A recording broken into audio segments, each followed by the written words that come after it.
জাহান্নামীদেরকে জাহান্নামে নিক্ষেপ করার পর তারা আল্লাহর কাছে 3টি জিনিস চাইবে। 1 নাম্বার, জাহান্নামীরা বলবে, হে আল্লাহ, আমাকে এত কষ্ট না দিয়ে আমার মৃত্যু দিয়ে দাও। তখন আল্লাহ তাআলা বলবেন, হে বান্দা, জাহান্নামে কোনো মৃত্যু নেই। নাম্বার 2, জাহান্নামীরা তখন বলবে, হে আল্লাহ, তাহলে আমাদের জাহান্নামের আযাব একটু হালকা করে দেন। 1 মাসে অন্তত 1 দিন বিরতি দেন, অথবা 24 ঘন্টার মধ্যে আমাদের 10 মিনিট হলেও আযাব থেকে বিরত রাখুন। হে আমাদের রব, আমরা আর পারছি না জাহান্নামের কষ্ট সহ্য করতে।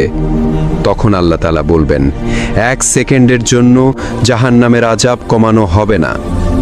নাম্বার 3, জাহান্নামীরা বলবে, আল্লাহ, আমাকে দুনিয়ায় আরেকবার পাঠিয়ে দিন, আমি দুনিয়াতে গিয়ে শুধু আপনার ইবাদত করব।